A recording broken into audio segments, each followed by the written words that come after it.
All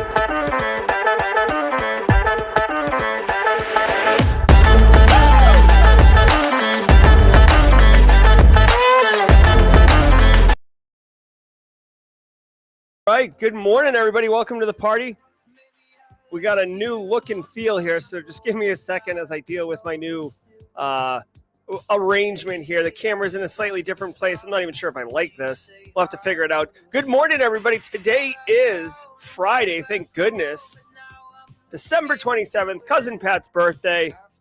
This is your Simply Cyber Daily Cyber Threat Brief podcast, episode 780. And in the next hour, me, you, Kimberly Can Fix It, Chris Whitlock with the resources, DJ Bisek behind the glass, Bruce Sofa, Valentino, Chuck Sapp coming in from Flow Ride, Dennis Keefe, Tom Bishop on the boot, Pamela in the UP with the DMs. I saw those. Larry Shervington, Marlon Johnson. Guys, we're all going to be shredding the top cybersecurity news stories of the day. And I'll be giving my expert opinion and analysis on each of those stories, on what it means to you as a practitioner. So how can you use this information to truly realize cyber risk reduction for your business stakeholders, for your organizations that you're responsible for. And all in all, having a great time. Also, AA Witherspoon's in the house. I want everyone to know Eric Taylor is with us. Good morning, Eric. Guys, check it out now. If you are a solo operator, hashtag team solo in chat, meaning you work by yourself in the office, or your InfoSec team is a team of one, drop a hashtag team solo. I want everyone to know that that's another added benefit of the Simply Cyber community. You can bounce ideas. You can essentially have a virtual extended team to be able to ask questions, resources, bounce an idea off of it. Hey, does this make sense? Hey, am I the a-hole? Right? These type of things. Also, if today's your first episode, hashtag first timer in chat. You picked a good one. We're wrapping up the end of the year. We're wrapping up the week. We're wrapping up the holidays. It's a whole lot of going on. Guys, I also want you guys to all know that I don't prep or research for any of the stories. So this story right here, what's this one? Defense giant General Dynamics says employees targeted. I just found that out alongside you. So we're going to be breaking these stories down. I'll give you my gut reaction and my thorough analysis based on whatever's happening in the story. That's the promise here. That's the value prop that Simply Cyber Daily Cyber Threat Brief does. Now, before we get into it, let me say shout out and holla to Barricade Cyber Solutions. I see Eric Taylor in chat. Check this out, y'all. You guys know it. I know it. But did you know Barricade Cyber Solutions is dedicated to helping businesses from cyber attacks and recover from the damage done? Cyber attacks can cause massive issues for businesses and send dedicated, hardworking business owners into turmoil. But one thing that solves that problem is Barricade Cyber Solutions, because they know how to mitigate the damage done by cyber incidents. They know how to interact with threat actors, which is something you really don't want to do if you haven't done it before. And ultimately, they can help you get straightened out if you're dealing with an active incident, which is really not the time to be figuring out how to get sorted out. Go to barricadecyber.com. Links in the description below. Thank you, Eric Taylor and the team over at Barricade Cyber. Guys, I want to say good morning to all of you. Every single day, we're here shredding the news. We've got about 7 or 8 stories for you today. It's going to be a banger. I know it's a skeleton crew this week. We had low numbers yesterday. I know a lot of people are mailing it in or punching out for the rest of the year. I myself am not. I am taking half days though, which is pretty cool. I got a fresh pot of French press, about to give the plunge of the old plunge. While I do the plunger, let's hear from Antisyphon Train. Well, actually, let's hear from Threat Locker. 30 seconds from them. And when you come back, not only will I have a piping cup of coffee that I'm super pumped about, but I will also tell you how this show can solve your CPE problems. Let's go, Threat Locker.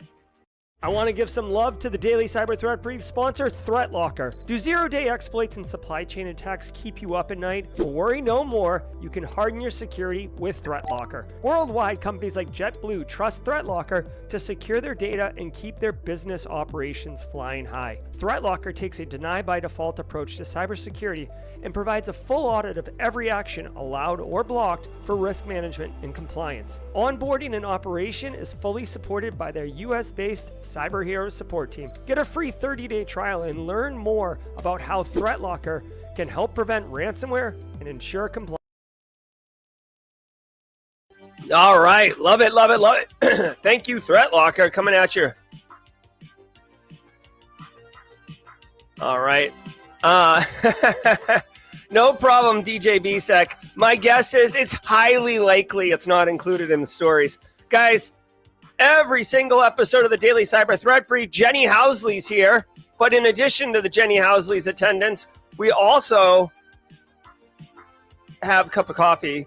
We are getting half a CPE per episode, one half of a CPE, because we're here for an hour, which you would be like, hey, that's one CPE. It's one CPE per hour. But in reality, we do have a little goof around. We're going to do James McQuiggan's Joke of the Week. James McQuiggan at 35,000 feet. Joke of the Week, excuse me.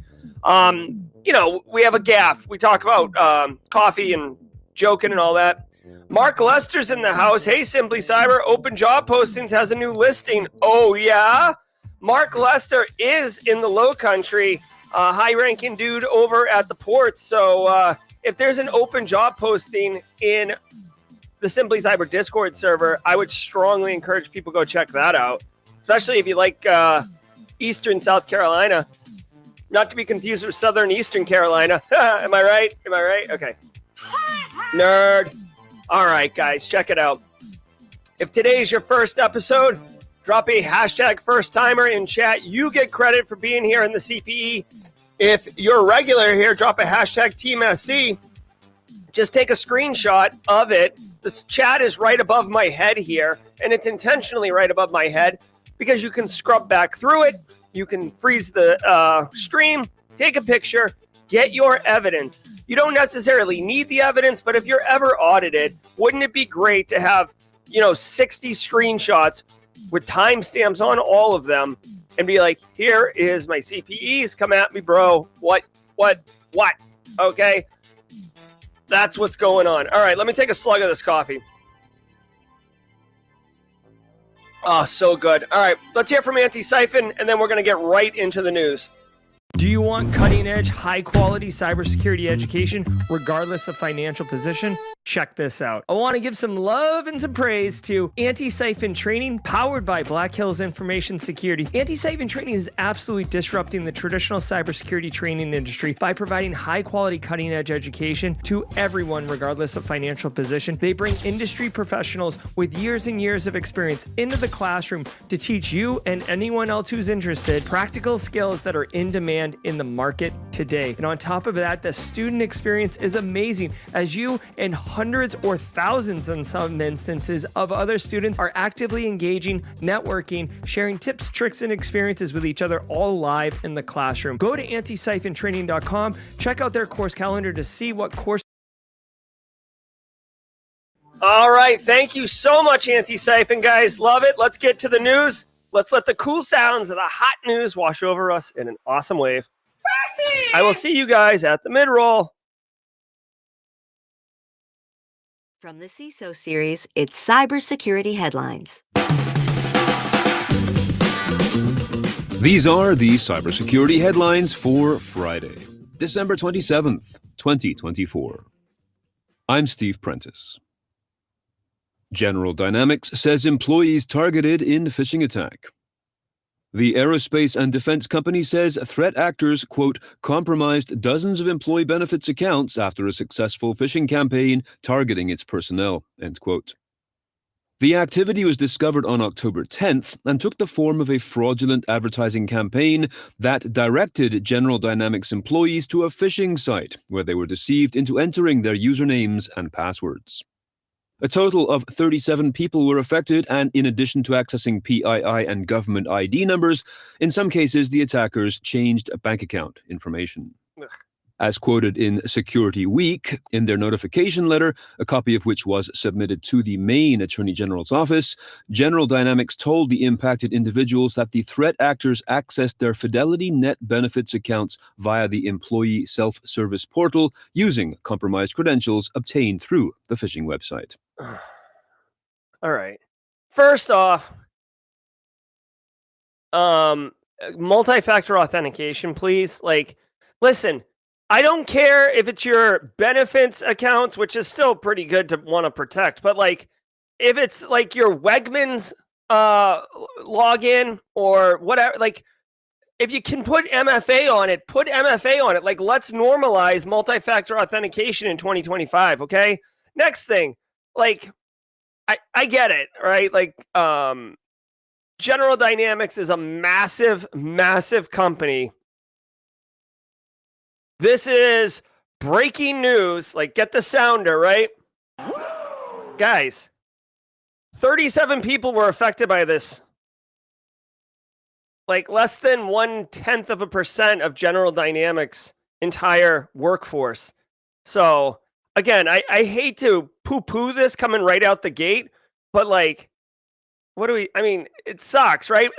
One is too many of victims to be attacked by cyber attacks and have their accounts compromised. But dude, like AT&T had 77 million people impacted. Like, there's probably another story today of a cyber attack that impacted hundreds of thousands of people, like 37 people. What are we doing?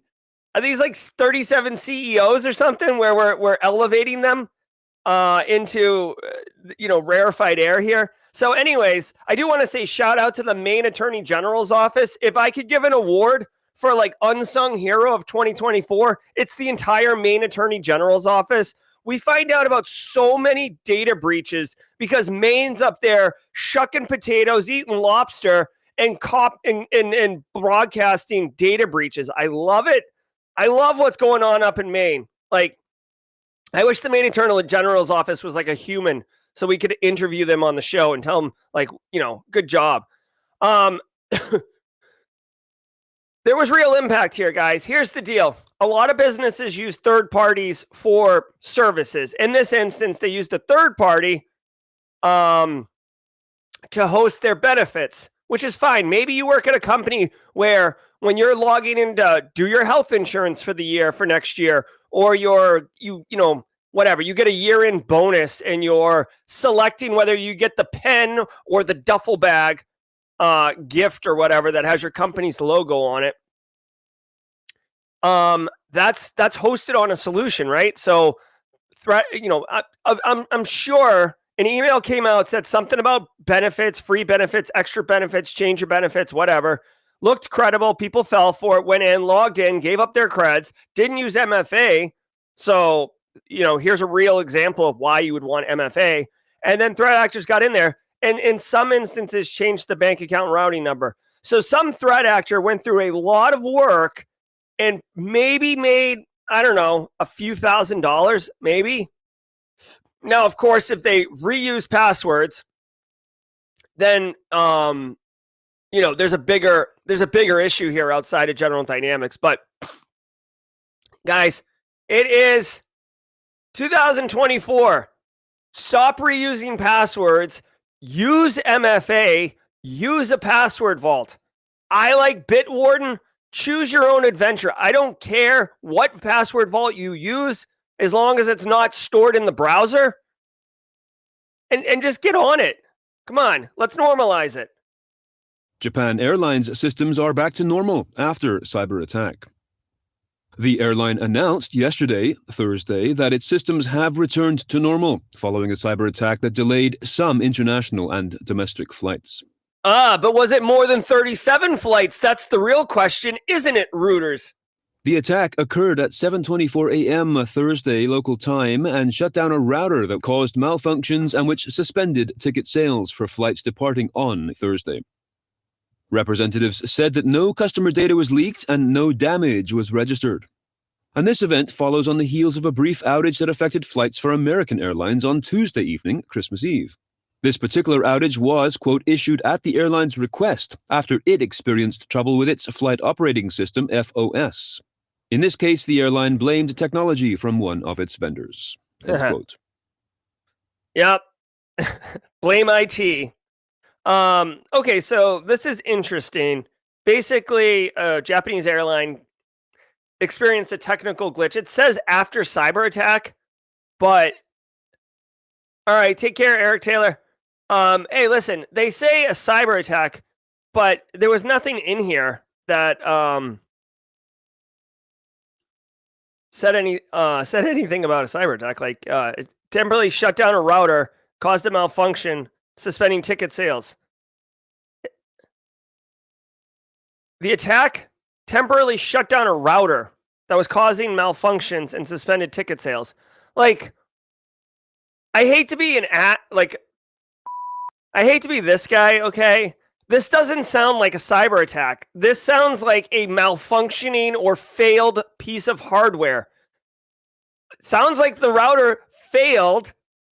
Packets weren't getting sent. They replaced the router. And oh my God, the problem went away. But, buddy, you were down for an hour. That is not a cyber attack.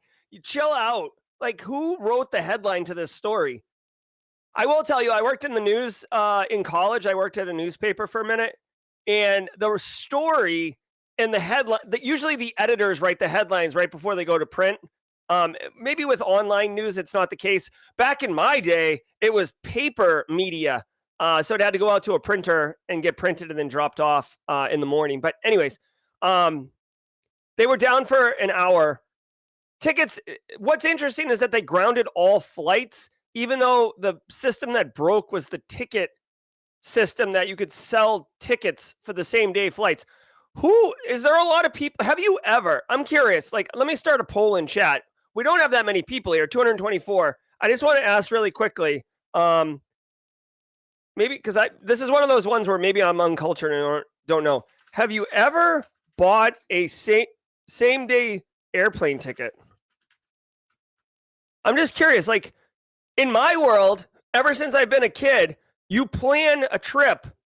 No one's like go, like, I know some people will go to the airport with a duffel bag and be like, oh, we're going to play airplane roulette and we're going to take a weekend trip and we don't know where. That's different. Like, who's just like going to the airport like it's the grocery store and being like, I'll just take a quick flight to Kyoto. Whatever. Anyways, all day, every day. This is, I would push back and say this isn't a cyber attack. And that's one thing. Hey, as a practitioner, you should be thinking independently. We gather information, we make our observations, and then we form our opinions and thoughts on these things. We don't just get fed. It's lazy if you just get fed the information and then you regurgitate it and repeat it back. So either this company has the most banging incident response recovery phase in the NIST cybersecurity framework's history, or this was a hardware failure and they swapped out the piece of equipment and they were back up and running, which is what I think it is. American Addiction Centers suffers data breach. The organization which... Now, this is what I'm talking about. 500,000 people. Thank you. That's a news story. Runs a network of addiction rehab facilities across California, Florida, Texas, Nevada, Massachusetts, Mississippi, New Jersey, and Rhode Island, suffered the attack in September and started mailing breach notifications to more than 400,000 people just prior to the Christmas break. The stolen data includes social security numbers and health insurance information. Representatives from the organization declined to say whether ransomware was involved, but the Riceda ransomware gang, which is known for attacking numerous healthcare networks in the U.S., made a claim on November 16th regarding this attack. All right. Nearly 500,000 people had their data stolen, which sucks because it's American Addiction Center. They sent out the breach notification letters. It's exactly what it sounds like. It's a company that helps people with addictions, addicted to drugs, addicted to gambling, addicted to porn, addicted to eating, it doesn't matter. Choose your own adventure. There's a lot of things people are addicted to. And frankly, addictions, I think addicted to cybersecurity is okay. We're going to let that one pass. Judges? Yeah, all right. The judges agree. We can be addicted to cybersecurity. So Riceda ransomware gang, who's known, like, Receda's pretty legit. They've hit a lot of people. I feel like Receda's kind of like big game hunting. Like, they're always taking down bigger targets. Let me see this really quickly.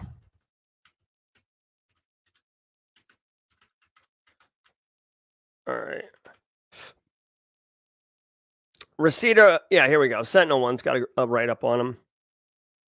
I think they targeted port of Seattle, the Seattle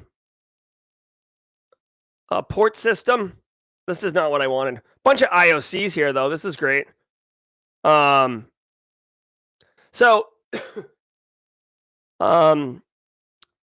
here's the couple things that I would say. This looks like a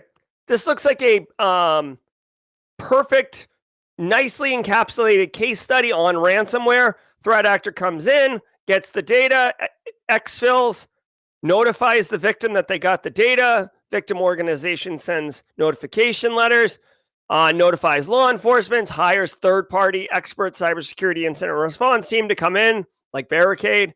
And then, basically just starts going through the process. Reseda ransomware is legit. If they want to get you, they're going to get you. What I would say is, think about this, though. One of the things that is tough is that the victims of this attack are really the people whose privacy got compromised here. It's not really American Addiction Center, right? Like, they're the ones who have the opportunity to pay the ransom to get the data back, I think, if it's not already leaked. But it's really like, whatever, your neighbor who's got an addiction problem, your coworker who's got an addiction problem, that information's out there. That can be very, what's the word I'm looking for? Not ostracizing, but you could turn into like a social pariah if someone knows that you're like addicted to eating like sofa cushions or something like that, right? So the thing I would say about this is this is a typical story. If you are if your cybersecurity program is not mature, and there's nothing wrong with that, there's different levels of maturity, okay? But if you're like new, or you have a nascent information security program, so like you're trying to do things like put multi-factor authentication in place, patch things, do awareness training, get EDR. If that's where you are, then you should just be doing general things for ransomware mitigation and recovery, right? So all the protection things you want to do, and then make sure that your response and recovery processes are pretty good. Like, where are the backups stored? Are they immutable? Who knows how to restore the backups? Who knows what order to restore the backups? Do you guys have mission critical business processes that can be executed without your main production systems, i.e. like delivering patient care at a hospital? Do you have downtime procedures to do that? Or are you just sitting on your thumb if you get hit with ransomware? That's what you should be doing if you're nascent in your InfoSec program. If you are mature in your InfoSec program, and I am wearing my GRC shirt today, so GRC Mafia knows what I'm saying. If you are more mature in your InfoSec program, what you should be doing is looking at your industry vertical and thinking, okay, is there any particular threat actor that's like an expert, or like, the top 5 ransomware threat actors? Is there one that attacks my industry specifically quite a bit? And remember, just because, like, I don't know, BeyondLAN doesn't attack transportation industry doesn't mean that you are absolved from being hit by BeyondLAN in transportation. You know what I'm saying? There's a higher likelihood that if a threat actor has like an MO, that they will in fact attack you if you are in BSEC. They'll attack you in the that vertical. So you can begin to look at their TTPs and say, okay, listen, we've got all the basics in. Now let's look at how BeyondLAN or Reseda actually gets in. And that's where you can use these IOCs. You can see right here on the screen, this is right up from Sentinel-1, but here's all these commands, command.exe and registry edits that Sentinel-1 runs. So if you see these happening on an endpoint, chances are you've got Reseda problems going on up in your environment, okay? There's a whole ton of write-ups and stuff like that. As always, tune into Simply Defensive podcast with Josh Mason and Wade Wells. for more blue team defensive best practices. Okay, let's keep going. Thanks to today's episode's sponsor, ThreatLocker. Do zero-day exploits and supply chain attacks keep you up at night? Well, worry no more. You can harden your security with ThreatLocker. ThreatLocker helps you take a proactive, default-deny approach to cybersecurity and provides a full audit of every action, allowed or blocked, for risk management and compliance. Onboarding and operation are fully supported by their US-based support team. To learn more about how ThreatLocker can help keep your organization running efficiently and protected from ransomware, visit threatlocker.com. That is THREATLOCKER.com. Let's go mid-roll. Windows.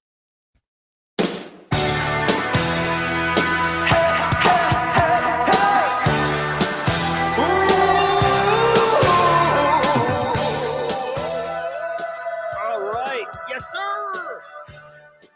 Let's go, let's go, let's go. Guys, I want to say holler at all of you. Guys, whether it's December 27th, end of the year, June 2nd, middle of the year, wherever it is, whenever it is, this Simply Cyber community shows up and shows out. You guys are straight kicking it all day, every day. It's an absolute delight and a pleasure to host this show. Shout out to all of you. Thank you very much. If you are getting value from the stream, I know, guys, we normally have like 400, 450, 500. We're at 253 right now. So you all, Triple D, West Wing 37, Valentino, you guys are committed. You're the hardcore. Hashtag Team Hardcore out here making it happen. Thank you. I did Swims with Sharks. Take a picture of my display. I sent it to Mod Chat. I'll share it on stream if you guys want to see it. This monitor I got for Christmas is massive. So anyways, guys, shout out to the stream sponsors, Barricade, ThreatLocker, Antisyphon. We already did the ad rolls, so we can have an extra hot minute. Here, I'm going to show you my screen really quick then. And then we're going to do Grayson's Joke of the Week, presented by James McQuiggan at 35,000 feet. Look at this monitor, bro. Can we do this? Okay. Oh, hold on one second. That is a lot of monitor. Oh, my gosh. All right, let's get James McQuiggan's Joke of the Week at 35,000 feet. Actually, here we go.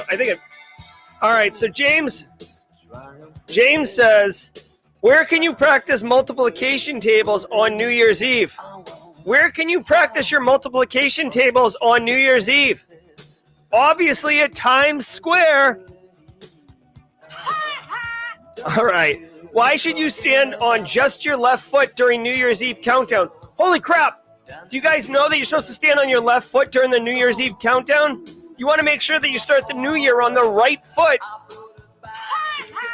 Oh, my God. Oh, my God. James McQuiggan. A lot of groaners going on here. What kind of New Year's solution what kind of New Year's resolution does a camera make? What kind of New Year's resolution does a camera make? I got to tell you, it's either 1080 or 4K. Oh, my God. And finally, James McQuiggan at 35,000 feet says, what happened to the man who stole a calendar? Oh, this is true. Did you know this happened in Nevada? A man stole a calendar. They gave him 12 months. 12 months. All right. Hilarious, hilarious, hilarious. I want to say shout out to James McQuiggan, who's watching the show right now. This is a live looking at James on the big screen. So if you're watching the Daily Cyber Threat Brief on a huge monitor, welcome to the party, pal. All about good times, guys. Love it. All right, Alpha Sierra, let's get our la la la on, and then we'll finish strong. Guys, we are going to roll into this weekend. Let's go. La la la la la. I say la la la la la la la la.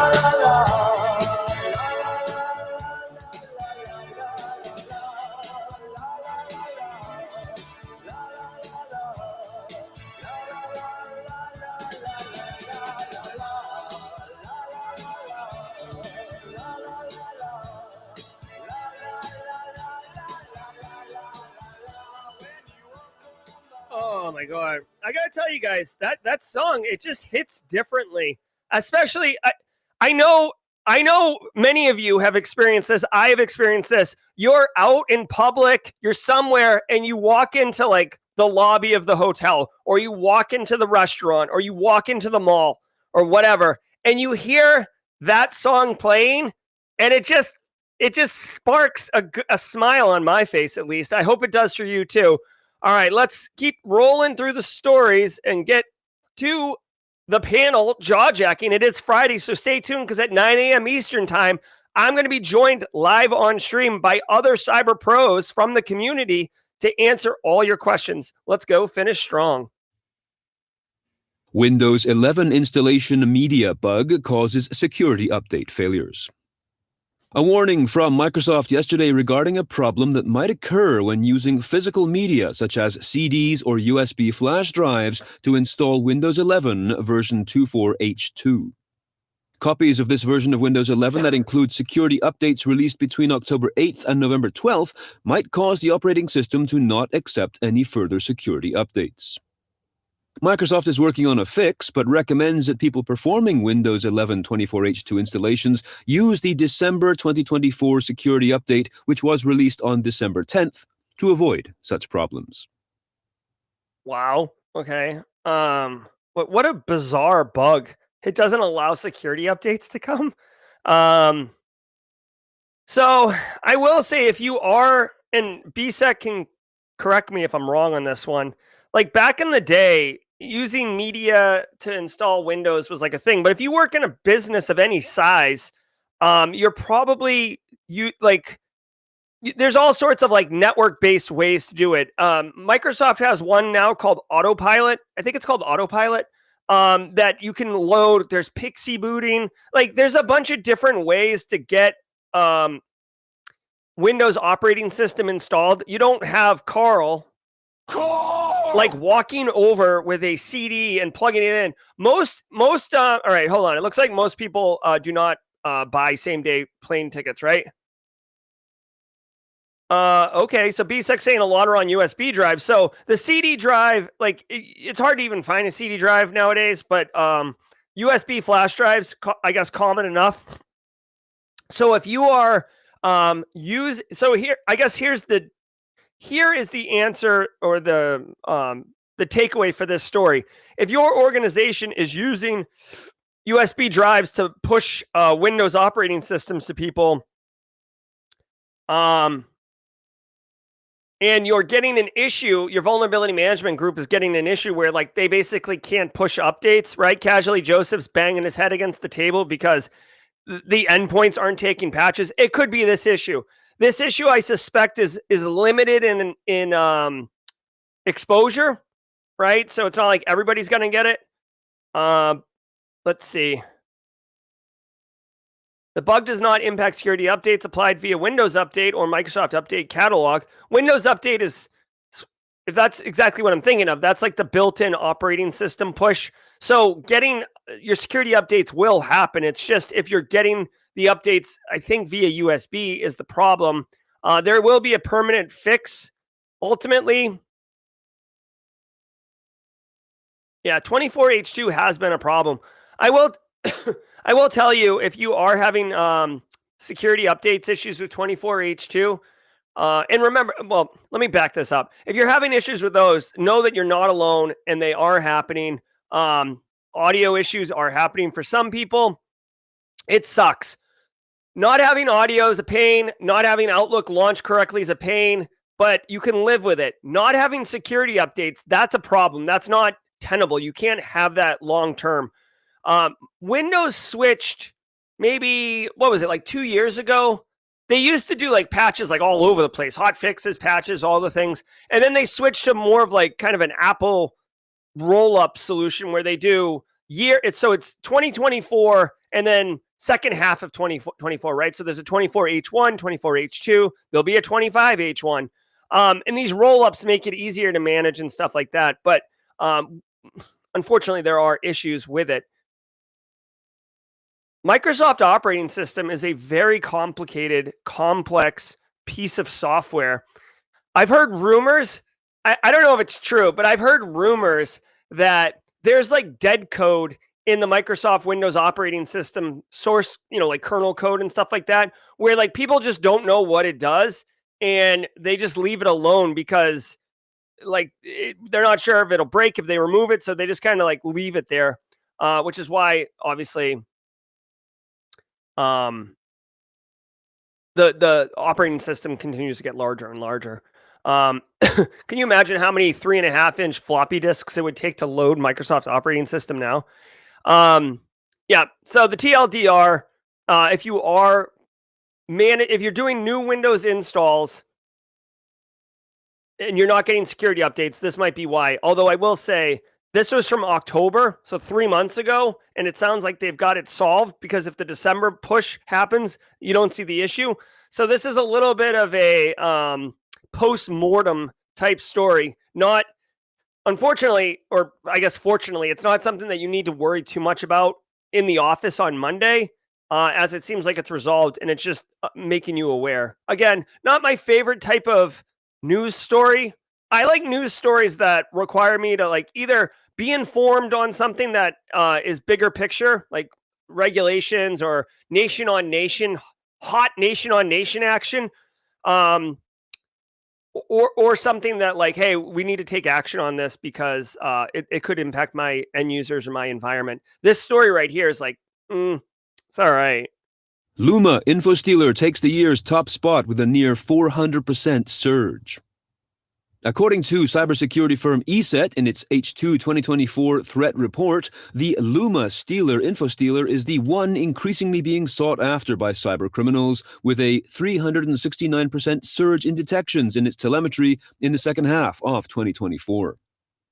Luma Stealer is known for targeting two-factor authentication browser extensions, user credentials, and cryptocurrency wallets.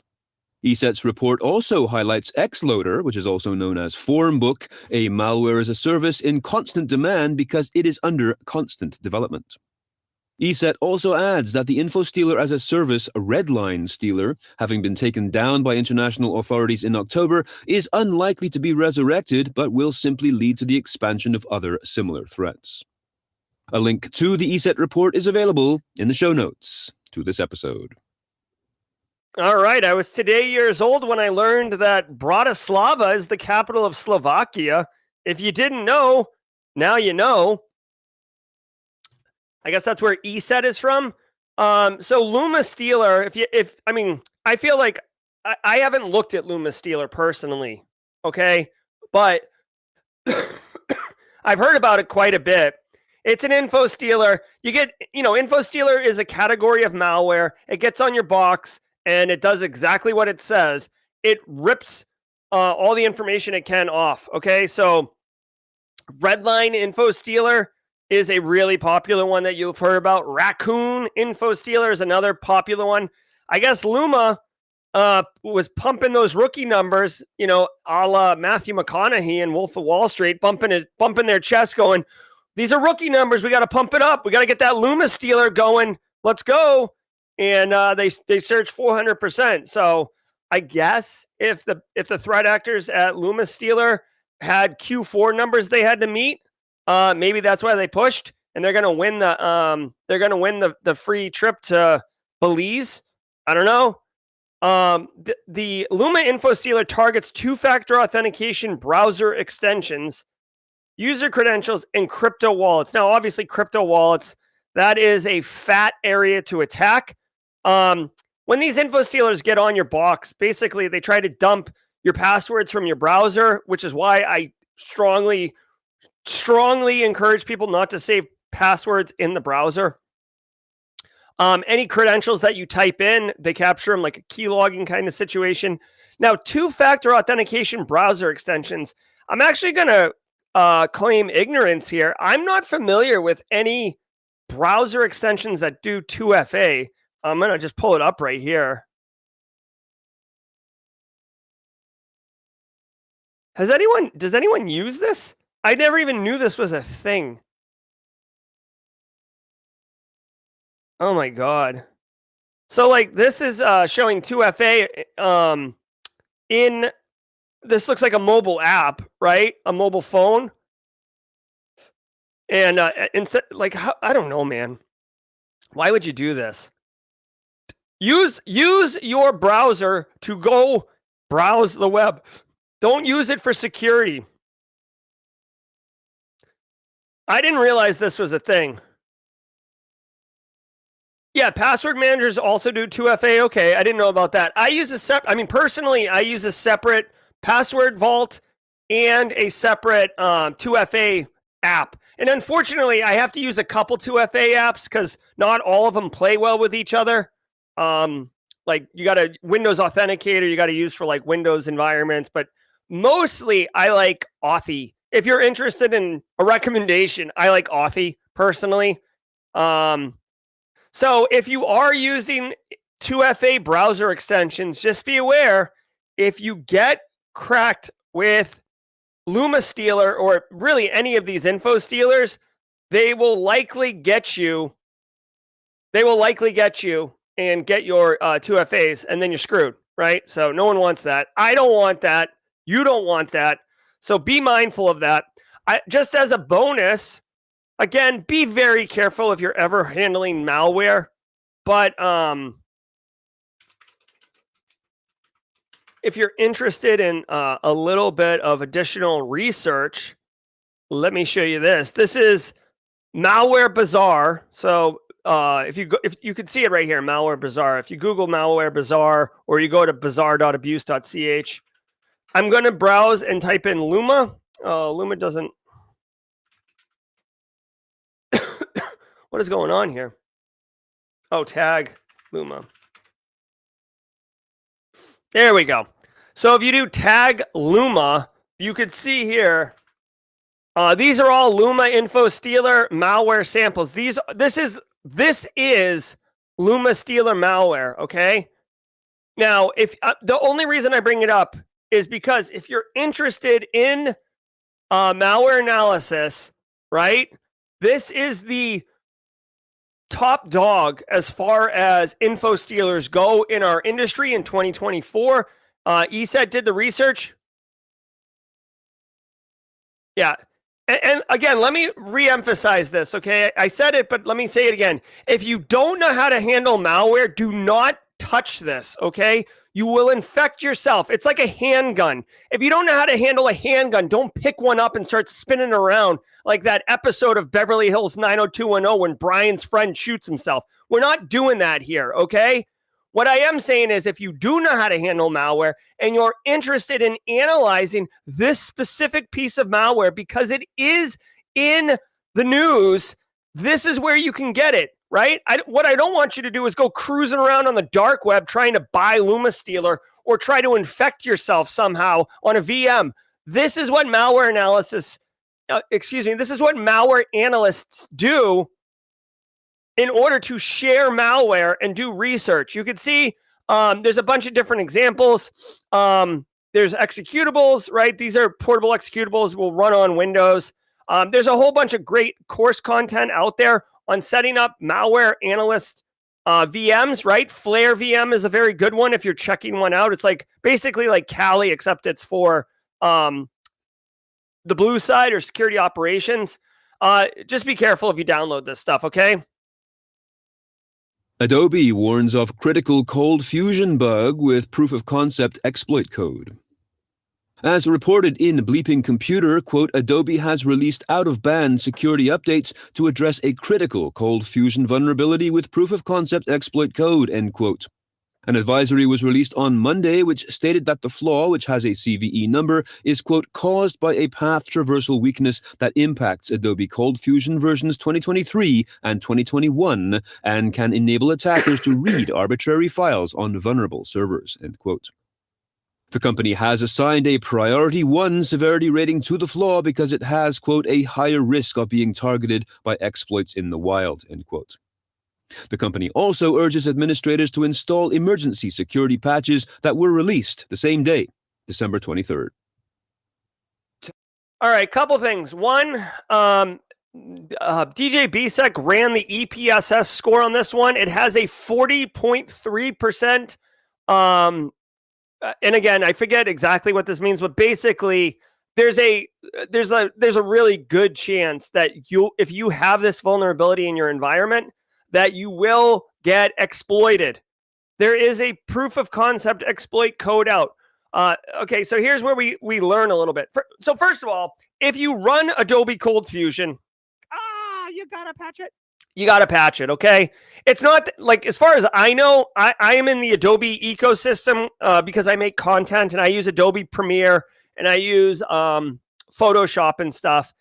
And basically, Adobe has moved into this like kind of centralized management storefront thing where you can see all of your, you basically pay a monthly subscription and then you have access to all the Adobe suite.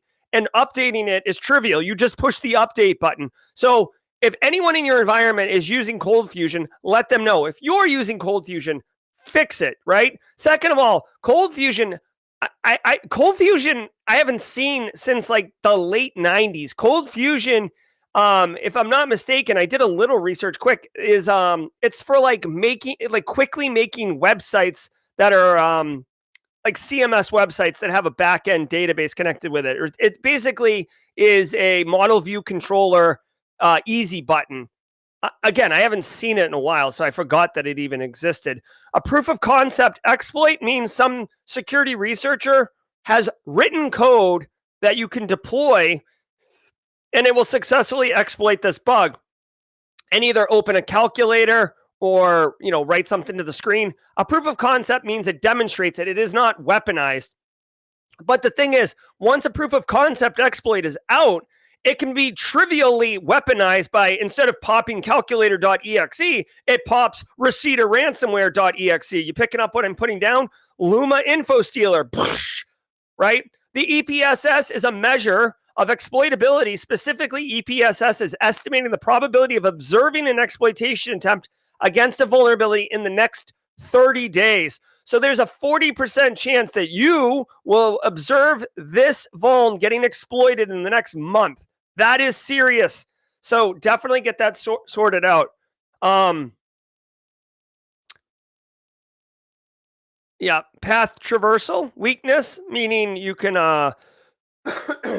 you can use IDOR, right? Indirect object reference. .. // .. So that's what's up. Cold Fusion, you busted. You gotta patch it. Also, can I just share a little quick personal story? I got an internship when I was 18 or 19, and I got it because of Cold Fusion. Like, again, if you're looking for an internship, things may have changed in the last 30 years, so your mileage may vary. But basically, there was like a little, there was like a job or something like that, and I saw that they used Cold Fusion, so I went, downloaded Cold Fusion. I think I got a cracked copy of it, which don't do that. But I was 18. I didn't have any money. So I got the Cold Fusion. I went through a tutorial. I built like a little surfboard, online surfboard shop. Put some surfboards in the database. Made a little front end so you could buy surfboards. Then I printed it all out because it was the 90s. I printed it out, stapled it, and I brought it in as part of my interview. And I showed him, I'm like, oh, look, I use Cold Fusion. I saw you guys use it. I use it too.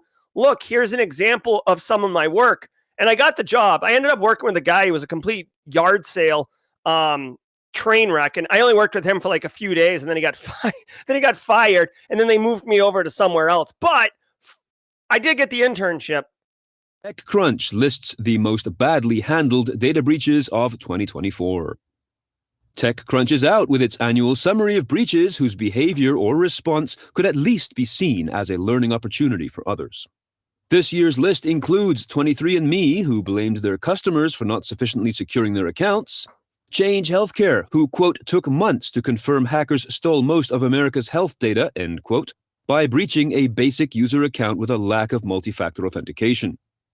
Also on the list this year is Snowflake, whose breach was a result of a lack of mandated use of multi-factor security, as well as the city of Columbus, Ohio, which sued a security researcher for truthfully reporting on the ransomware attack.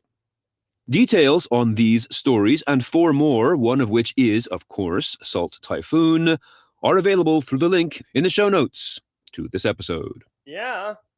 This is cool. All right, so there is mad value in this, right? Like it's, time is a human construct, right? Like time isn't a thing. It's something we as humans invented. So to do a year-in review of data breaches is again like trivial, right? I mean, it could be June 17th and you could look back at the last 12 months. But a lot of people do the year-in review 2024. This is a great roundup of some of the biggest cyber stories of the year that had to do with data breaches. If you are looking to break into the industry, okay, if you're pivoting from your current role, if you're more of a junior person in the industry, it doesn't matter about your age. I'm talking about your career experience. Take this story. Here, I'm going to drop a link in chat, okay? Link in chat. Listen, take this story and review it. Get familiar with it. Here's the reason why. Everybody that works in cyber, and if everybody works in cybersecurity should know about these stories, okay? Which means if you break it out in a job interview, they are going to know what you're talking about. Now, if they don't know what they're talking about, well, that's a shame on them for not staying up to date and current, which is really something you should be doing in cybersecurity. But like the 23andMe, this is an awesome example of what not to do with your PR or your public response to a massive data breach. 23andMe blame their users for having sucky passwords and not turning on MFA. It's true, they did have sucky passwords. 23andMe did not have a cybersecurity compromise. They had users who had crappy passwords. Doesn't mean that 23andMe should have pointed at all of them and said, "Cool." Okay. Yeah. Also, hey, if you're a job interview and you bust out 23andMe and the person interviewing you doesn't know what they're talking about, do tell them about Simply Cyber's daily cyber threat brief because they're probably going to get value from it. Thanks, DJ BSEC. The Change Healthcare one, this was probably, in my opinion, the biggest story of 2024. Like 100 million people impacted, hospitals down, people couldn't get their pharmaceuticals. Small healthcare practices couldn't pay their staff. This one had so many complications associated with it. On top of all that, this is the one that resulted in Black Cat Alpha exiting. Black Cat Alpha was one of the top 2 largest, most successful, biggest hemorrhoid level ransomware threat actor out in the world. And because of this one, they exited. The heat was too hot after this one. They also made $22 million, which is not a bad payday. And then they basically sold their book of business to Ransom Hub. This is a huge one. In fact, if you choose one story, the Change Healthcare is definitely the one to get familiar with. What else? Synovus, don't worry about that one. Snowflake, this was a big one too, but this was like a business-to-business one. I hadn't even heard of Snowflake before this breach happened. It did impact a lot of businesses, but I feel like if your business wasn't using Snowflake, you could have kind of gone under the radar. And then Columbus, Ohio. All right, whatever.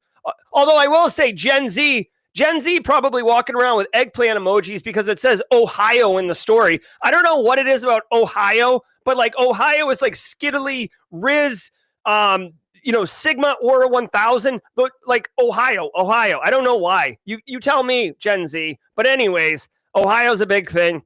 Fax no printer. I'm serious. I'm totally serious. All right, let's go. All right, I think that's going to do it, y'all. Holler. All right, guys, check it out now. Oh, that's you. That's my cheat. This is what I look at when I'm talking to you guys.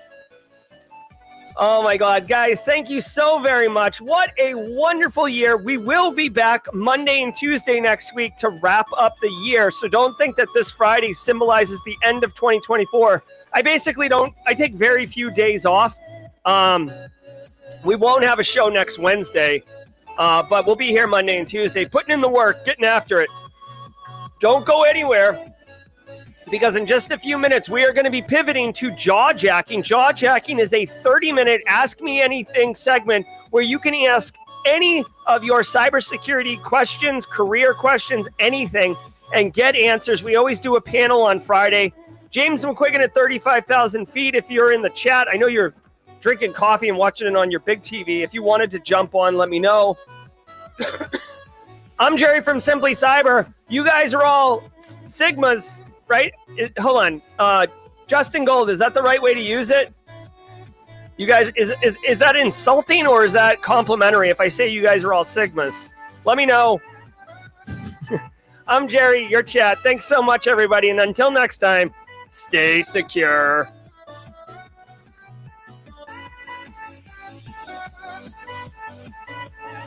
Ever wonder what it takes to break into cybersecurity? Join us every weekday for Jawjacking, where industry experts answer your burning questions about the cybersecurity field. Live, unfiltered, and totally free. Let's level up together. It's time for some Jawjacking.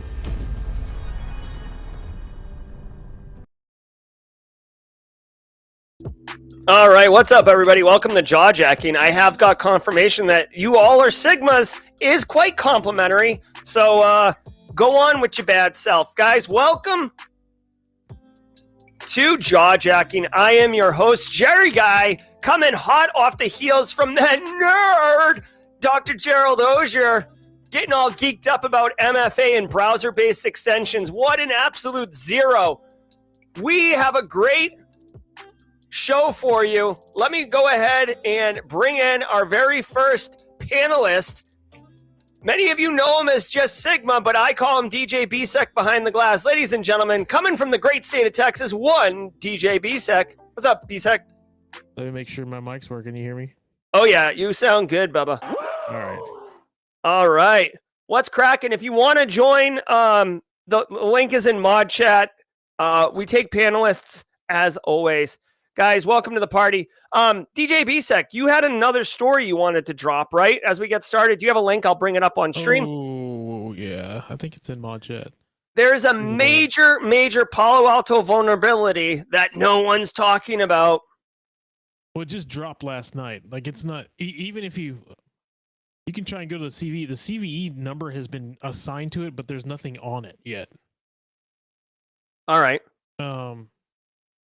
Daniel Lowry's in chat. Good morning, Daniel Lowry. Hey, Daniel, are you doing a IRL stream at 10 o'clock? Let us know in chat so we can push people there. Is it going to be voice only or is it going to be video too?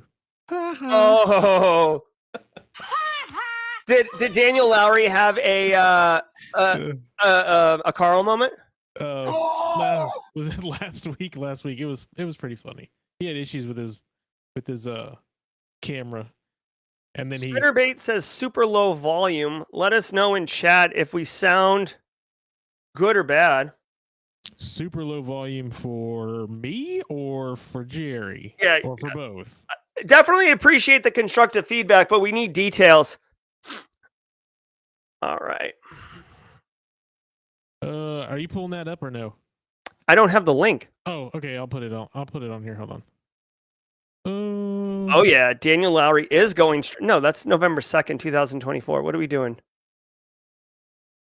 Let me grab this whole thing. Share screen.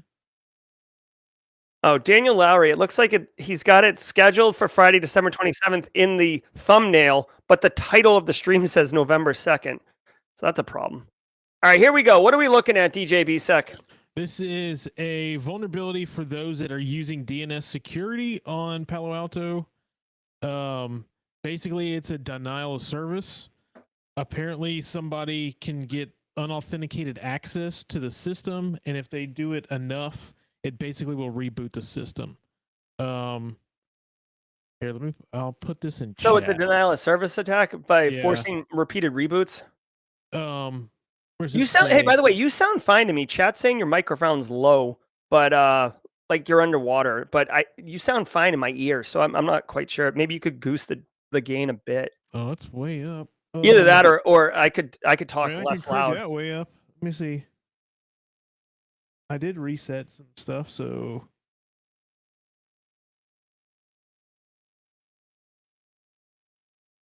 I'm loud. Yes, Daniel Lowry will be live. Everything's where it always is, so I don't know why it would be low. I guess if I can put my monitors in and can I think you're see fine. if it's loud enough. I'll probably blow my ears out. Oh yeah, that's loud. I think you're fine. Jerry's way louder on my side. Maybe I can lower Well, myself. that right there is a restream thing. So Jerry gets loud, or it's somebody will be louder than somebody else. That's a restream thing. That's not a. There's not much we can do about that. But what I was getting at, before chat so rudely interrupted,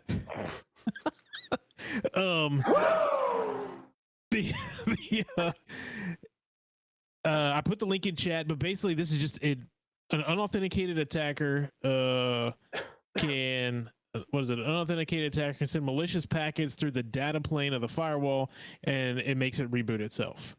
So repeated attempts basically cause the firewall to go into maintenance mode, so it'll shut itself down and go into maintenance mode. There are a couple of things in here. If you can't do the update, or an update isn't there for you yet, because some versions, depending on which OS version you're running, already have updates in them. But basically, it says just go and turn off. What is it? Turn off the log severity to none. So turn the log severity to none, and that'll stop it for now.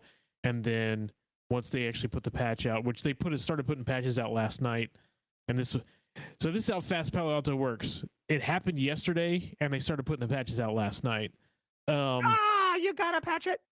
But some of the operating systems don't have this vulnerability. They're only specific ones.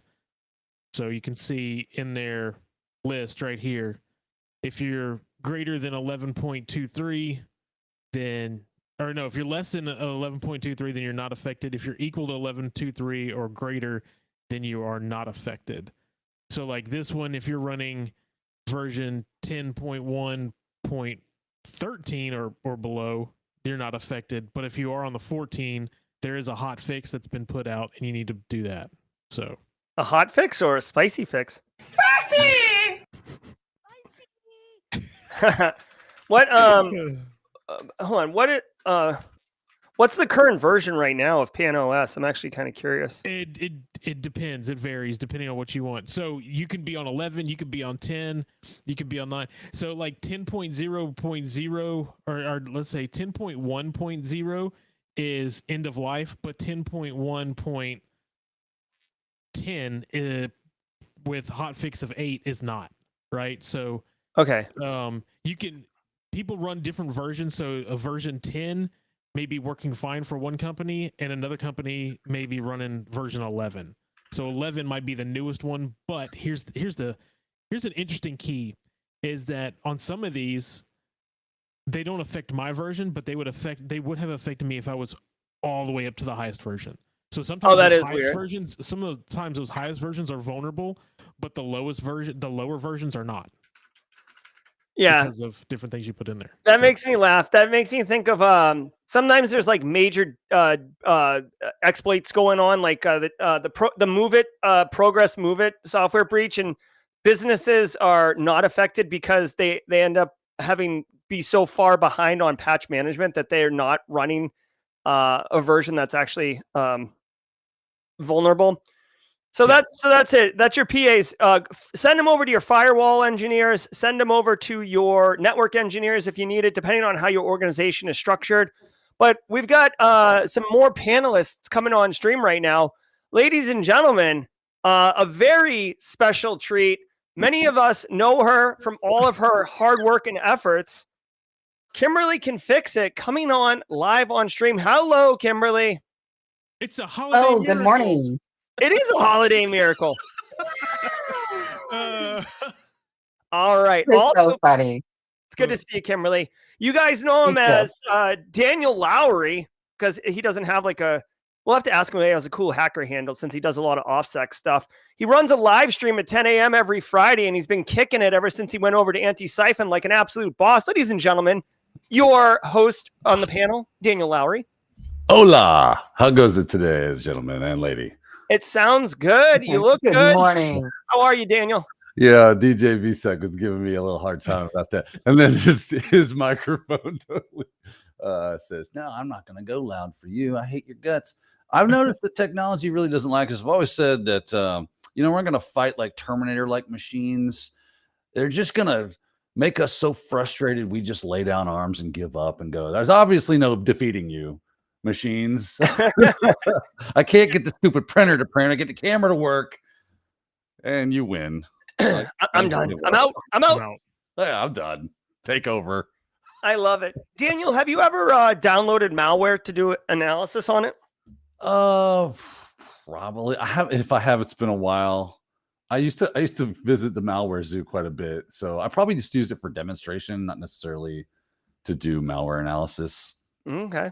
But I probably need to do that just for the fun of it, just because it sounds fun. Now that you say that, it can be fun. Obviously, you know what? For me, for my frustrations, like obviously, I don't do as I say, not as I do. Like I'll pull malware down directly onto my main workstation. Like, I'm not detonating it, but a lot of times the browser will, like, my system is secured, so like it will prevent me from pulling the malware down, which is really frustrating.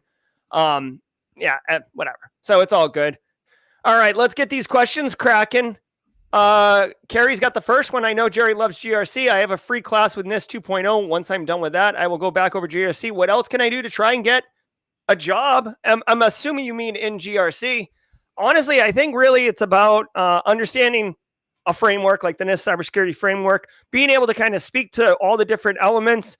I have a video on the channel, Carrie, called GRC Portfolio, which gives 3 different examples of an actual practical lab, or 3 practical labs that you can do, and then be able to present that as, basically like a portfolio and demonstrate your capability within the GRC space. Obviously, all the things that we always talk about: network within the community, give value into the network, positive attitude and good vibes. I love it. Your new course? What's that? Your new course that you just dropped, like last week, the week before, the free course? Oh, yeah. Actually, that's a great, thank you, Kimberly. Like, Kimberly, you're the best. Jerry's like, oh yeah, that's right, I made a course. I forgot about that. So Carrie, if you go to the academy, academy.simplycyber.io, there's a career course launchpad. It's a free course. I put it out there for everybody. And basically I filmed myself going through all those resources and showing you, like, because here's the thing, everybody drops these, like, here's a cool, awesome list of resources, but no one explains, like, once you click on the resource, where are you supposed to go? What are you supposed to do? How do you mine value out of the resources? And that's what I did. I basically filmed me going through the resources, showing you what to do. Go check that out. As always, it's all about good times. I like it. I like it a lot. Oh my gosh. So let's see what other kind of questions we have up in chat. While we do that, let me ask, because DJ Bisek was on the air the other day and talked about his holiday. Daniel, then we'll do Kimberly. Daniel, how was your holiday? How was your festivities? Oh, it was good. It looked like I had purchased a toy store and wrapped it up underneath our tree because Grammy came over and Nana came over, and there was like a lot of gifts that were coming. So by the time it was all said and done, the kids were just like, whoa. So they had a great time. They got a bunch of cool stuff that they really enjoy. It was good. It was a nice time, and that's what you can hope for when it comes to your holiday, is that everybody has a good time. Nobody gets drunk and starts, sets a couch fire or anything like that. And yeah, we avoided that this year. So it's a banner year. I love Cousin it. Eddie. Cousin Eddie. Yeah. S is full. Kimberly, how was your holiday? Share with us. It was nice. It was good. Really low key. Didn't do a whole lot. Family wasn't able to come in. My brother normally comes over with his son, my nephew, and his wife, but nephew was sick, so they stayed home. But went over to mom's place with my husband. It was really nice. Had some dinner there. Met my younger brother over there, and watched some Christmas movies. Had some fun doing that. And then yesterday we went on a little boat ride. My husband and I, on our little boat that we have, so down the intercoastal. So it was pretty nice. I dropped in Mod Chat. It was kind of funny. We had a little surprise. Trump was coming across the bridge over to Mar-a-Lago, and we were happening to get ready to go under the bridge, and like this chopper just comes out of nowhere, and the sheriff is circling. Like, it was, I swear to God, it felt like it was a scene out of a movie. So Get out, get down. Had the Coast Guard boat in front of us with the big guns and everything. So we were like, my husband's like, they're coming right for us. I'm like, they're not. Sure enough, they're circling around. So that was pretty funny. But yeah, other than that, really low key, not much happening at all. So I feel like, I don't know, as I get older, like low key's better. Like I don't Yeah. want, like, it means like less to worry about. Yeah.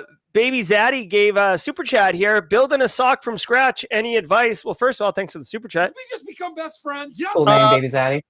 Baby Zaddy. I do like that name. I mean, if you're going to build a sock from scratch, I mean, that's a pretty big decision. Obviously, I like, you have to have a sim, right? So if you're going to build a sock, I'm not sure if you're doing this at a business or if you're doing it at home. Huh? Is it a home lab or what?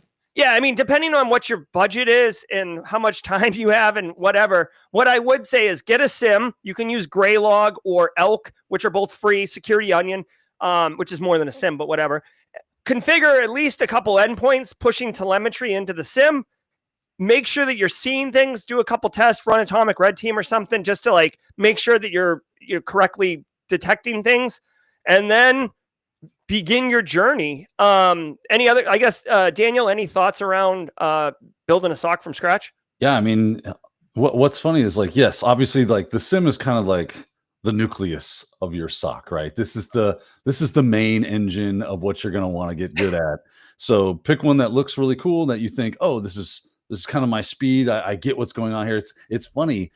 To me, technology is as much of an art as it is a science, because there's so many different options, and sometimes those people that are putting those pieces of technology out don't think the way you do, but then there are other people that think exactly how you do. So definitely mess with a few of them and find the one that's really like up your alley, kind of your speed, and then really get into the guts of it. Figure out how to tune it right, because standing up a SIM is nice, but if it's not collecting the logs and reporting and doing all the things that you want it to do the way you think it should do it, which, fun fact, it does not do out of the box. Yeah. I didn't know if you knew that, but this is like a weird little known secret that just installing it and connecting it to things is not the end of the journey. you have to then start to tune it and go, oh, okay, well, I need to see, this is the kind of important thing I need to see. That way you don't get a bunch of alert fatigue, right? Because that is going to happen really quickly. Noise galore. Yeah, because it's just going to alert on everything, or it's going to alert on nothing, or you're going to ignore it. And then it becomes kind of this useless thing that you just say, I have a SIM, right? That's not the purpose of it. So really figure out how to make it do what you want it to do, and get those logs, and make sure that it's ingesting logs from every source that you need it to ingest logs from. Test it. And that's going to really give you the keys to the kingdom there. It's so true. I've seen somebody go ahead. You have no alerts. So when you walk into the boardroom, you say, no, we are amazing. Yeah. You can also say that the breach data hasn't been used in a crime yet. Yeah, it's never been used. There's no breach. I don't know what they're talking about. We have nothing on the SIM. We have a couple, John Brock is chiming in saying Sumo Logic is a SIM that they like. Brandon Poole. Okay, so our very own Brandon Poole. Love this guy. Really seasoned SANS instructor. Controversial take. He says get an EDR, XDR before you get a SIM. I guess, I don't know how that's controversial. I mean, I will say, wouldn't you kind of need that to be able to pipe stuff into the SIM? Yeah, well, the SIM just gives you visibility, right? EDR can actually block or stop bad from happening. So technically, it is a better security control if you're trying to reduce bad in your environment. I don't know.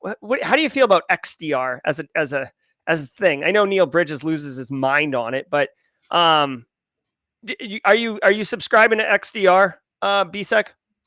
I mean, I use it. To me, it's just XDR is just a play on words. All it is. Marketing. Yeah, it's just marketing. I mean, it's EDR. They're just throwing an X in front of it saying, look, it goes beyond this. Because it has an X. Yeah, they all do that. Yeah. It's the X-Men of X's are way cooler than E's any day of the week. I know. It reminds me of the late 90s and all, like, so obviously this panel, I know Kimberly doesn't have gray, but like we're all kind of at the same age. Oh, I have some gray. Yeah, it's happening. Okay.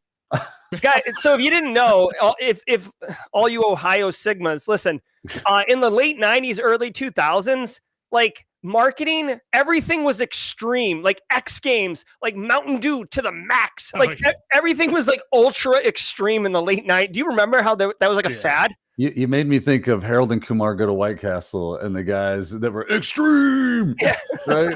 Everything was extreme. It was like a whole thing. So we're getting back to our roots here. Amish Runaway's asking, what is XDR? XDR stands for Extended Detection and Response. So it's supposed to be a farther extension of your endpoint detection and response. Is that what does Huntress use the term XDR, or are they Everybody uses EDR? XDR. Yeah, now. most There's people such use They it do. now. Okay. Yeah, It's think of it as like cloud gets brought in, right? Like that's kind of cloud and networking devices. It's not just endpoint or even endpoint is more than just the operating system on a Windows machine. But anyways, yeah. I mean, endpoint can be the Windows machine. Guess what? When you put your firewall on there, that's an endpoint. It's not, but that's considered, once it's on there, that's considered the XDR because it's no longer the endpoint. It's not the computer. It's not the server. So I like it. I've also been corrected by Gen Z. A 20-year-old has chimed in that Ohio Sigma is not correct. You should not say Ohio Sigmas, apparently. Let's go around the panel, starting with Kimberly. Kimberly, I know you've taken some training in 2024. You're busting your hump. How do you stay passionate about cyber? Well, I'd say first thing is here, hanging out, Simply Cyber crew, Simply Cyber's daily cyber threat brief is definitely a must do. So it keeps you, I would say, if not passionate, definitely you can get a little motivated, maybe through some anger or something with these stories that you're hearing every day. Stuff that our companies are doing all across the world, and with security and either messing it up or there's also some good stories in there. But for the most part, a lot of the biffs that are happening. So definitely one of the main ways that I stay passionate about it. I really just love cybersecurity all around. So, I mean, I'm on LinkedIn, I'll go on the X or the Twitter and, that type of thing, and kind of keep up with things as well. So it's really just something that, I enjoy learning about. So Awesome. Daily Cyber Threat Brief is definitely a big part of it. I love it. We love having you as part of the Daily Cyber Threat Brief and as a mod. I genuinely appreciate your efforts. Daniel, how do you stay passionate? I mean, I think I'm kind of like Kim. Like I just like it. Now that said, don't get me wrong. It's not like the fire is stoked morning till night. 24/7, 365, eat, breathe, drink, and sleep. I'm maybe 85% of the time I'm eat, breathing, and drinking and sleeping cybersecurity. So to stay, I mean, there's so many things. To me, that's what's cool about it. That's what makes it fun. There's games you can play, like go and just do try hack me rooms or do hack the box stuff and challenge yourself. And you go, oh, that's really cool. Watching other people's content, like Jerry's. Yes. I like watching people solve CTFs like IPSEC and so on. Watching all this stuff happen. That's how I knew of John Hammond, right? He was doing stuff on his YouTube, like doing malware. And I was like, oh, that's really cool. Let me check that out. And then I got fortunate enough to where I got to hang out with them and do some live stuff with you. And now you just keep following it. You just keep going after it. There's always something new to look at. Go to the Hacker News every day and just scroll through the headlines and go, what the heck is this? And that's how we wait, am I broke? You are broken for a second. I just broke. So I'm sorry. Like you froze. I was like, oh no, Daniel. And then I realized everybody was frozen. I'm like, oh, it's me. BSEC, how you stay passionate, bro? So much content. I agree. I love that. It's the same as Daniel. Like I did the same thing with John. When John started tearing down, I forget which one it was, but a while back when he was reverse engineering some malware and then pulling it out and realizing after he had pulled it into PowerShell that it was base64, and I was like, this is cool. This is not something I'm gonna do, but this is pretty fun. This is interesting, and it's cool just to watch that type of stuff. It makes you go. To me, when I see that stuff, then I go, how can I extend myself? What else can I do? Because there isn't anything that I can't do, but what is it that I want to do, and what can I do? What should I do? Like I sit here, like yesterday, I sat here, and I've been saying forever, and this isn't like cybersecurity, but I was sitting here forever, and I kept talking about how I was going to go back on the on my GitHub and add links to all the resources that I had. And I sat there, I was like, do I really want to go add all the links into that, or should I just sit here and continue to watch this show that I'm watching? And then eventually I'm like, no, I'm gonna go do it. So it's just one of those things where you have the gumption. You want to go do something. You don't just always want to sit around. That's like I tell everybody, when I retire, I'm not going to retire. I'm still going to be doing stuff. So you always, I guess maybe it's in our nature, because that's why we're in the field, because we always want to be learning and always want to be doing something. Yeah, 100%. I tell people all the time, like you can have a career in cybersecurity. Anyone can, but really, if you're a lifelong learner, it lends itself to you being successful, because it never ends. In fact, one thing, because I help a lot of people get in the industry, one thing that I underscore is that if you're working really hard to get in the industry, when you get in, like, all you've done is prepare yourself for what it's going to be like in the industry. You don't summit the mountain, get the job, and then chill out. Like, now the work begins, you know? So that's what's up. I do want to. I think you've actually keyed on something really interesting. Is you start talking about all the people you've helped get into the industry. Myself as well. I'm sure that the other panelists here and some people in the chat room have also been a part of helping people find the passion for cybersecurity, because they were interested and they met you or they talked to you, and then you start feeding into them, and all of a sudden, all that passion you had for it becomes a feedback loop, because now you're feeding that passion to them, Right. and you see them go, and now your passion starts to stoke up, right? And now it's just kind of like this self-replicating virus that doesn't stop, because now it's like, oh, well, I've built this little community and I got my friends and they're interested in it and we're interested in it together. I can't wait to jump into Simply Cyber. I can't wait to go to the next Anticast. I can't wait to show up at this Discord event. I can't wait to, right? Because then you get to hang out with your buds and talk the thing that you guys are passionate about. And that continues to throw gas on the fire. Yeah. So as you're helping people, it's actually helping you and your passion, because you got to get really good at being able to explain it to them. And then they bring things new to you and their passion for it, and it just continues to feed. I think that's what, once you get there, once you've kind of been in for a hot minute and you've built your little tribe and you've got your places you go, your haunts, that's just gonna, then you're kind of on autopilot. You just you do that. That's your thing. That's your routine, and it never goes away. Yourself up for success. I was gonna say, that's like Wild West Hacking Fest. When you go there, when Michelle did his stuff for his OSINT stuff, I was like, yeah, that's not something I'll ever use, but that's something to like go home and just screw around with, because that's gonna be fun. You know, like the stories that he was talking about were hilarious. I'm like, that's something like mess with your family with. Yeah, or I'm gonna quit my job and become an OSINT specialist. It's gonna be awesome. But it was just OSINT is fascinating, man. Just to, like, all of us sitting here know that there isn't an end to any of this. Like, everything's possible, but then when you actually go see somebody do something, you're like, damn, I didn't even realize I could do that. And then you go and like, okay, now that I saw what he did, now I'm going to go see if I can do it, or can I do it better? One of those type of things. That's another thing. There's a lot of competition too. I love it. We got a super chat coming in here. Harold of Freedom. Did we just become best friends? Yep. Thank you, Harold. If TP-Link sales are banned, will TP-Link continue updates, or will it be necessary or advisable to replace them? Thanks for the super chat, Harold of Freedom. What I would say, and if any of the panelists want to comment afterwards, let me know. What I would say is, if they do get banned in the United States, I wouldn't replace them immediately. But I would believe that patches would continue to come out, because it'll be sold everywhere else, just not in the US. So like, it's not like they're not going to put security updates for Canadian people who are buying the TP links. So you'll still be able to patch it. Whatever. I wouldn't continue to buy them afterwards, because it's going to be a pain in the butt to get them shipped in. When, like, really, if you're buying TP-Link routers, chances are you're just like going to Amazon and buying like the first one in the results. So like, it'll just be a different router in the results.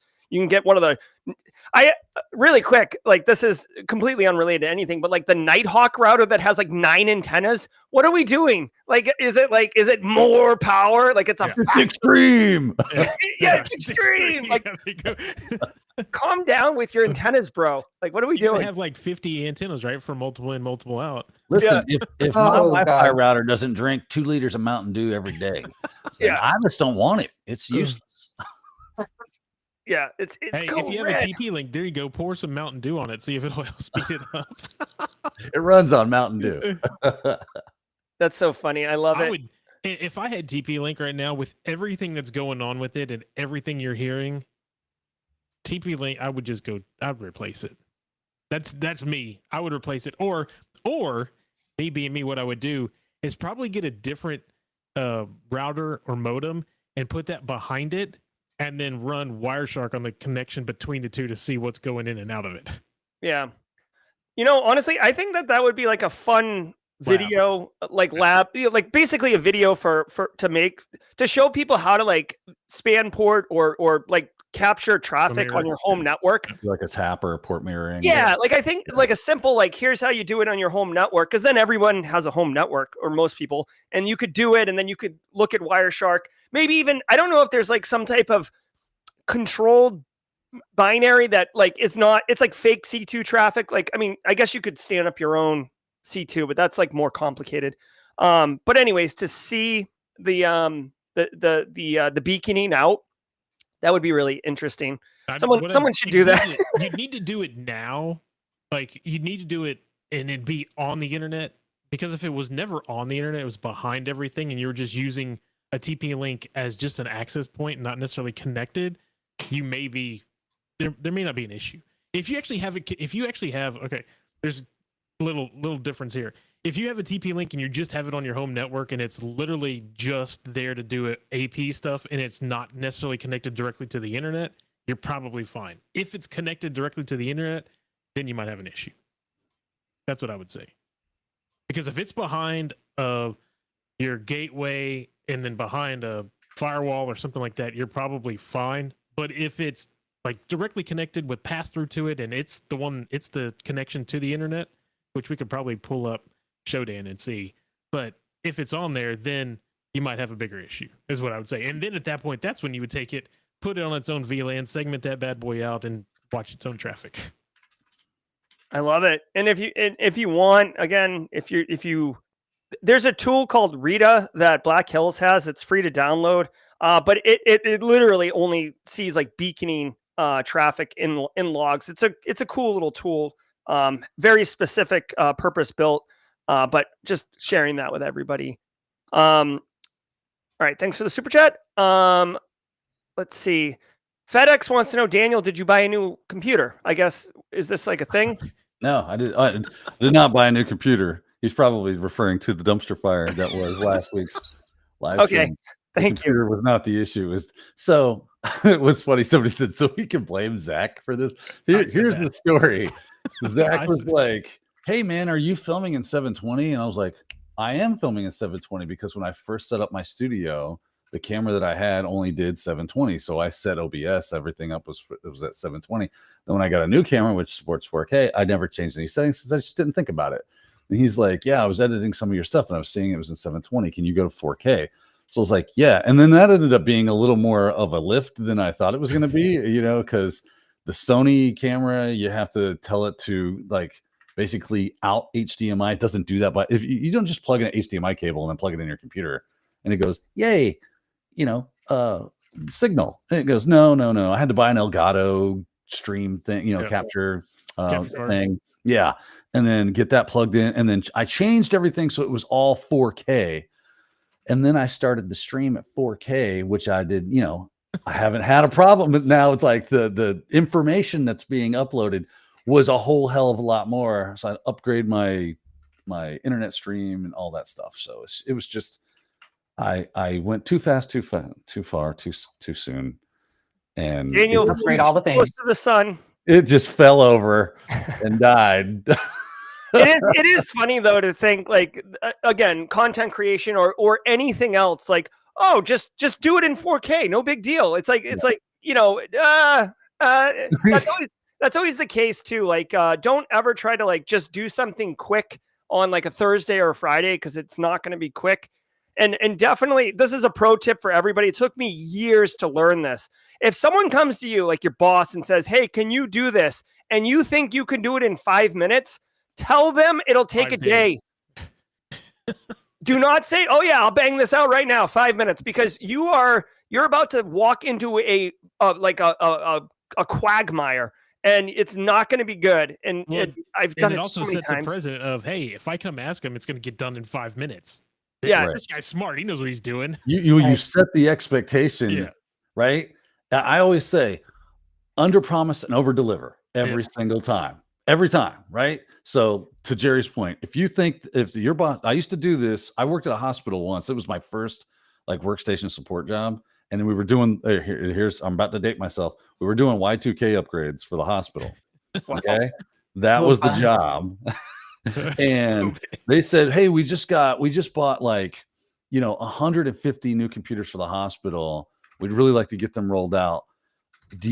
And they said, do you think you could get those 150 imaged and installed in a month? And I went, oh, man, that sounds tight. In my mind, I'm like, I could get that done in a month. Like, I can get this done in 2 weeks. I can get it done in a week. Just set them all up and run. Right. I'll just set up a big switch and go crazy. But I went, okay, a month. You know what? I feel like if we really hunker down, we can make that happen. Right. And now this is what happens. The expectation is that it will take a month to do this. Here's the fun fact. If it did take me a month, I hit expectation. But in my mind, I know it's going to take a whole lot less time.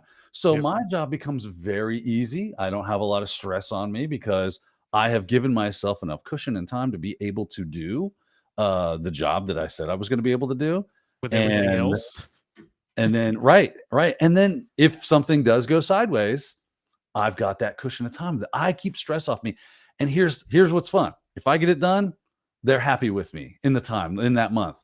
If I get it done in 2 weeks, I'm a friggin' superhero. Yeah. Right. There you go. I'm a boss. I was like, you know what? We just hunkered down, bro. And it was nose to the grind. And they're like, you are amazing. We got raises like all the time because we did stuff like Nice. that. Right? Subscribe to Daniel for more tips like this. Well, but what he's saying is true though, because in the sense, like, if you say, hey, like in your head, you're going, hey, I can get it done in a week. And then you turn around and tell them in a week, I can get it done. You're going to get it done in a week, but you don't know what's going to happen throughout that week. Are you going to end up having some type of incident? Are you going to have to, there's a whole bunch of help desk stuff come in. Does one of the machines die over here and you've got to go spend a couple hours dealing with that? This is what you're doing is actually what they do within a development lifecycle, right? They're going to fill in some padding to make sure that all those hot fixes are done while they are continuing to still build it. That's what we're talking about here. Is you have to don't overextenuate yourself. Don't overextend yourself. All right.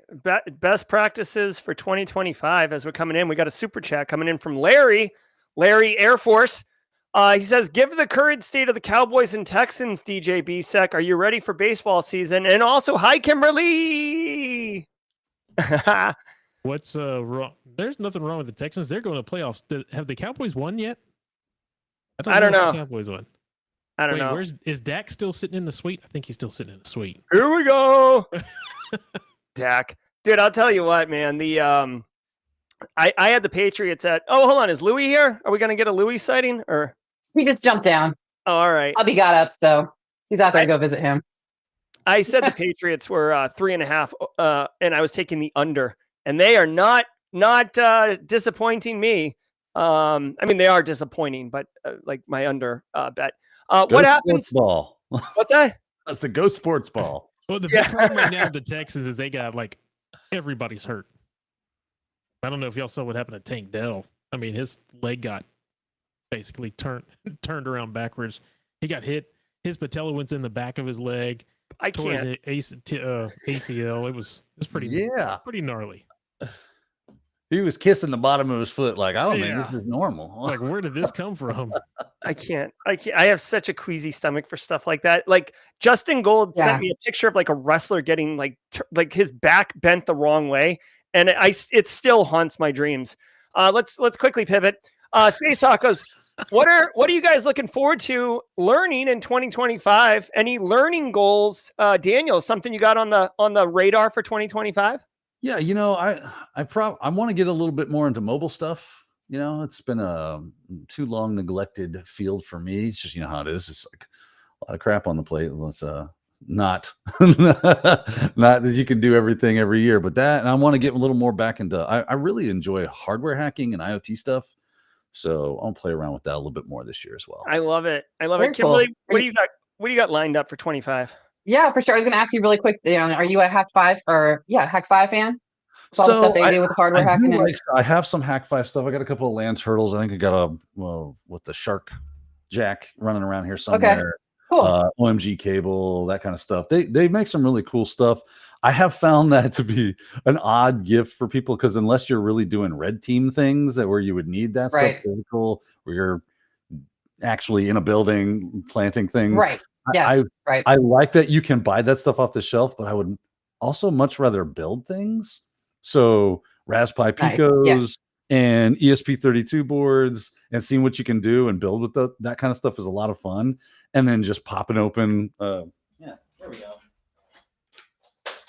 Like pop open a router and start playing with things, because there's these little things right here that I soldered in, and it allows me to connect to it and get shell and look at the firmware. And it's actually a really good skill just for troubleshooting, because if this thing ever goes weird, I've accidentally uprooted like bad firmware and stuff before. I could connect to the UART port and see where it's freaking out and go, there's the issue. And it helped me to like solve issues that I couldn't see just looking at the thing boot. Exactly. That's cool. Yeah. Getting hands-on with it, a little practical there. Yeah. It's awesome. You got to get you one of these little guys right here. It's totally unnecessary. It's called a bus pirate. Yeah. Yeah. There it goes. Totally unnecessary. Very nice. Very useful little piece of kit right there. So yeah, I had some experience, like first ever experience doing some soldering on the badges when I went to Hack SpaceCon with Casually Joseph, and it was so much fun. It was like super hot. It must have been like at least 100 degrees outside. Sun was beating us down, but we were out there just soldering, having a good time. So, and I have a kit actually over here, and I purchased all the pieces, went online like for one of the badges that they had actually for Wild West Hack. Actually, old. It's like the one from like 2 years ago when they did Back to the Future kind of theme. Yeah. I bought all the pieces for it. So I have it over here. And that's actually one of the things I said I want to do for 2025. I have the video and everything, or the, breakdown of it and all the pieces to put it together. So get a little soldering, experience. Yeah. And then also some scene practice. So with a course that I took this year, they actually gave us some Splunk for free. It's like $5,000 worth of Splunk courses and all of that. So definitely want to dig into that and knock some of that out this year too. Let's get a little more familiar with it. I have some hands-on from last year, just like labs and stuff that we did, but I really would like to get a little more in depth with it. So that's awesome. That's a whole load, Kimberly. I love it. BSEC, you got some 2025 learning goals? I really want to dive more into Python.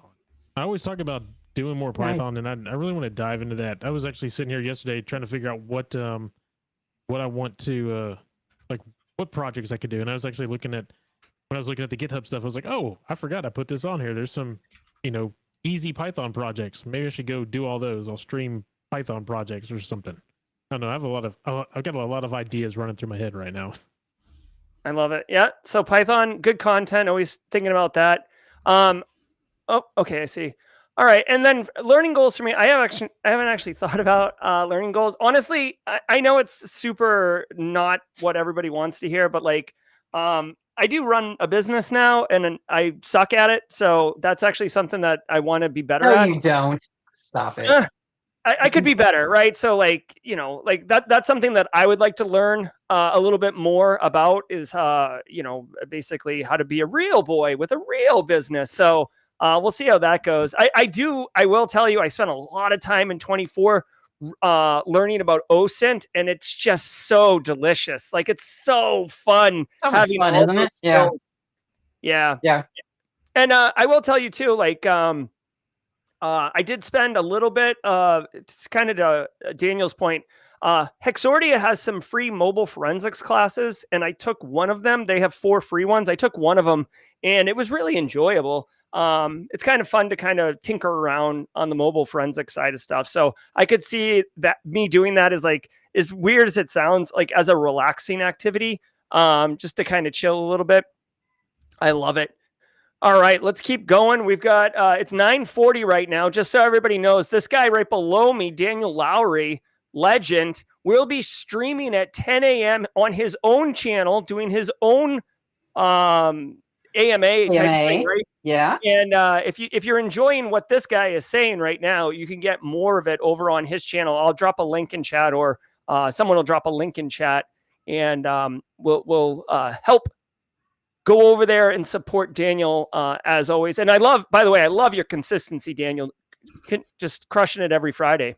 I try. I try. That's it. I will leave in about 5 minutes to go prepare for that. Make sure everything is working. I tested this morning, and as soon as I fired it off, it was like a little herky, a little jerky. I saw the CPU kind of spiking. I was like, oh, here we go. And then all of a sudden, things smoothed out. So I was like, you handled it so well the other week. I know you had to do it like a few times, and I was like, oh man, darn. The first one went down. You're like, no mic. Got on the second one. It was the web camera, right? yeah, it's the camera. It wasn't. Yeah. You're very And you just rode with it. You did great. I was yelling I left up the part where the camera wasn't on, and you could just hear me yelling about everything. So I think that's why everybody was laughing. That was like the best part, because there was no camera. It was. You just hear him in the background screaming. You could see like tables flipping and stuff. Oh man, I was close, bro. I was super close to just being like, I'm gonna burn this mother down. Where's my pump sprayer full of kerosene? Because this is about to get real. That is like so real. Like I know I personally, I feel like I put a lot of that into the stream. So like when things are burning down, I'm just live and just like, let's go.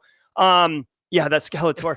But yeah, it's the reality. Things don't always happen smoothly. I think it's funny that you're going to go in 5 minutes. Like it's probably the right thing to do to like get ready and get going versus what I do, where I walk in at like 7:59. I'm like, oh, let's start stream.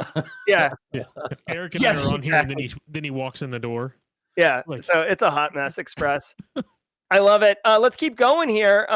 We helping some people out. Element says Net Plus, Sec Plus, or is going to get Sec Plus. Decided to get hands-on through Let's Defend, build a SOC Sim Lab. Good move. Thought press is experience is greater than certifications. Kimberly, what are your thoughts?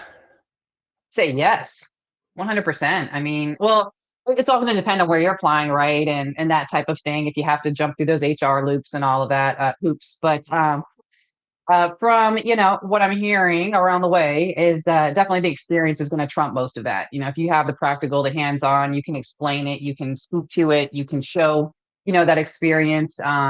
That's really going to be a big one-up, I think. And then maybe just have the certification that you might need just to get through HR, but it's definitely not all about the certifications. If you don't have that experience, being able to show that the applicable learning that you got from that, it's really not going to do much good. So don't necessarily want to just stack cert for the purpose of trying to have all the letters after your name. Definitely try to get that knowledge from there, and then show that. Make websites, do blogs. I'm not as good myself about doing that either. I'll attend some of these courses and classes, and I'm like, oh man, I was supposed to do a write-up on this, and but do those things. That's really what you're going to have for your portfolio. To be able to show that you can do the work. So I love it. 100%. Yep. And unless your employer is going to pay for the cert, then definitely go get it. True. Yeah. Daniel, before you peace out, let's help S Cole 07. Did an interview with a company. What are your thoughts about reaching out to employees and managers on LinkedIn? Is it help? Does it hurt? So I would say, like, if you're looking to get a job at that company, like right now, or you're going to apply right now, you're going to have an interview right now, then yeah, for me personally, I would probably just kind of like chill a little bit on reaching out to managers, maybe employees, depending on if they're in the same space and they kind of like an active LinkedIn. But if you're reaching out to people that aren't really active on LinkedIn for the purposes of trying to make a connection, then it's nothing inherently wrong with it. It just can come across a little try hard, and that there's a difference between being passionate and being desperate, right? And you don't want to stink of desperation at all. Oh yeah. Right? You want to be that Sigma, right, that Jerry's been talking about. You are. No, that's Skibbity. That's right? not That's Steve. super skibbity right there. I don't even know if that's a thing, but I feel like it might be. Neither do I. Yeah. So Skibbity's bad, Sigma's good. okay, so here's what you would do if you see a company, an organization that you're like, I like that. I like what they're doing. I think they got cool job roles. I would love to be a part of that organization. Don't worry about applying yet. You reach out to them, somebody on their team, and go, really like your organization. I've been following what you guys do. Really interesting stuff. Would love to connect with you. And then try to build some sort of relationship with them then you become a known entity. Other than that, like if you just kind of say, oh, LinkedIn request, hey, I love your company. I love what you guys are doing. I'm coming in for an interview tomorrow. Then they're going to be like, oh, I got you. You're trying to build some cred with us, some clout with us. And that's kind of try hard. That's kind of desperate. That's not what you want to do. You want to be like, I am a cybersecurity professional, or whatever job it is that you're looking to get into with this organization. And I think you guys are doing an amazing job. I just wanted to let you know, love to connect with you guys. You see, now I'm not trying to get anything from you. That's what you don't want to do, is make it to where they feel like you're just trying to get something from them. Yes. And that the connecting with them is for the purposes of getting something from them, aka a job, right? You just want to be cool. And then when you're cool, people want to work with cool people. And then a couple weeks, maybe a week later, you send another thing to somebody and say, hey, I was looking on your website and you guys were doing this. Could you give me some more information on where I could learn more about that? Because that seems really interesting. I love that. That's really cool. And they'll be like, oh, yeah. And maybe they answer, maybe they don't. If you're building that relationship, and don't worry if they don't answer, no big deal. A week or two later, do the same thing. Do it again. Hey, was checking this out. What do you think about this? You're trying to engage with them, see where they haunt, see where they go, and become a part of their communities. So then you become that known entity to them. And then when they do read that message you sent them, they go, oh, I do know that guy. I know that chick. She's cool. Let me answer that for them real quick. Now you have a relationship. This is where it starts.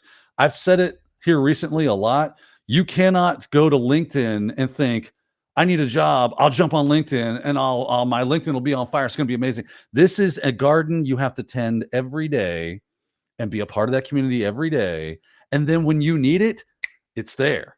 That's how LinkedIn works. It's not a magic genie that you rub the bottle and it pops out and goes, here's a job. Yeah. Yeah, okay. No, that's a great way to put it. Like a garden, 100%. And I kind of say it's similar, where it's like networking and delivering into a network. It's like seeding a field, right? Not all the seeds are going to sprout plants, but some of them will. You don't know which ones they are, and that's why you have to water all of them, right? So great guidance, great advice. Thank you, Daniel. I know you got a piece out here in a second. I'm a piece. It was good talking with you guys. I've love to see anybody that wants to come hang out with you. We'll continue the conversation. But thanks for having me on, Jerry. Shortly. Yeah, we'll see you, Kim. Yeah, we'll raid you. Take care, Daniel. All right, so that was Daniel Lowry. We will be raiding him in just a few minutes and giving him a hard time if his stream doesn't work perfectly, as always. So Waldo says, what career fields outside of GRC do you see being very in demand, like DevOps, cloud, blue, red, etc.? I'll let someone else answer this, since Waldo clearly doesn't want to work in GRC. No, I mean, if I had to guess, I'd say SOC analyst is probably right place. BSEC, you got a thought? And then Kimberly? DevOps and cloud are hot. Okay, hold on. Yeah. Do we have? Yeah. That's exactly what I was going to say too. Right now. Yeah. Like I have, I know Stefan Waldvogel, one of my very first people I started following, mentors, I guess you'd say, in cyber, has been saying this for years, and it still rings true. Like cloud is a space where there is still a huge demand. And then I have a brother that has been in cybersecurity probably almost 10 years now, a younger brother. And he has pretty much transitioned over to DevSecOps. I mean, that's where it's at. Not a lot of, shouldn't say not a lot of people, but the percentages of people doing that versus things like trying to get in to be, a SOC analyst and all of that are definitely, the numbers are, much less in that DevOps kind of cloud arena there. So if that's something that interests you, I would definitely say go for that. Yeah, if you know how to work with Azure or work with AWS and how to build out the infrastructure and secure the infrastructure, that's huge. Yeah. And there's so much free learning, I'd say, on that too, or like very minimal cost learning. In that, you can even hop between the systems, learn a little bit of it, from the AWS and then the Microsoft side. And there's even like Oracle and some other, smaller ones, but lots and lots of training out there on that. I know AWS does a bunch throughout the year that you can get pretty much free to be able to do that. Oh yeah, they definitely want you to be well trained on their tech stack for sure. Yes. Yeah. Dante Jennings says, let's see, worked as an auditor for a year. So this is some GRC love. Sec Plus, CCSK, course from the Management Policy Masters. So that's a GRC Masters. I'll move this in a second so we can see your face, Kimberly. Do you have any You're advice fine. on how I can further set myself apart to land in GRC or SOC? Yeah, I mean, you're doing a lot of great things. You already are in GRC. You worked for a Mhm. year as an auditor. You are in GRC. I guess if you want to set yourself apart, you could investigate CISA, the ISACA audit certification. That would be great. The CISM, if you want to go that route, for management, if you wanted to get in there. Everything you've done really lends itself more towards GRC, not SOC. So you'd be kind of going square peg round hole if you went into the SOC. Not that you can't do it. There is a lot of jobs in InfoSec are matrix, so you can do it. But your career path is lined up for GRC. Also hashtag GRC Mafia. All right. You also have at Simply Cyber Academy with Steve as well. There's the Acolyte Certified Cyber. What is it? Resilience Practitioner is one of them that you have. Isn't there another one in there that he does too? There's there's definitely. the practitioner and then there's the fundamentals. They like stack on each other. So there's that out there. I know that's kind of based on. There's actually there's a great video that Jason Dion. I sat there and watched it the other night. It's on this channel, Simply Cyber. I'll find the link and drop it. But Jason is it Dion, the hot ones one? Yeah, the hot takes, where Yeah. Steve and Jason Dion were on there and really talking through the benefits and all of that of the Acolyte certifications, kind of what makes it stand out and be a little bit different from some of the others. So that might be a cool video for you to check out and, just see what you think about that. Would be my suggestion. I love it. And we got 8 minutes left until we go over to Daniel Lowry's stream, which is going to be awesome. Let's go and Dennis Keith says, what's that? Oh, go ahead. I was going to say, I wanted to add too, for the person that asked earlier about the LinkedIn, reaching out to people and stuff and managers and employees. Yep. One thing I would say is, as a former recruiter, not in cybersecurity, but in corporate hospitality, was you can always reach out to the recruiters. Like, that's what they're there for, and they want that kind of stuff. So that would be a person that I would say after an interview, especially if you don't have like an email address or something to send like a little thank you or a follow-up, find the recruiter for that rec. And, you can definitely reach out to them. That's different than reaching out to the manager or the hiring manager or just random employees. That is somebody you could immediately reach out to and let them know, send them a little appreciation, let them know you're interested in the role. And that can also get you a quick, kind of in as well, even if you don't have an interview. Hey, I did that myself, here fairly recently, and reached out and was able to get an interview set up pretty quickly. That may not have happened, if I hadn't reached out. So.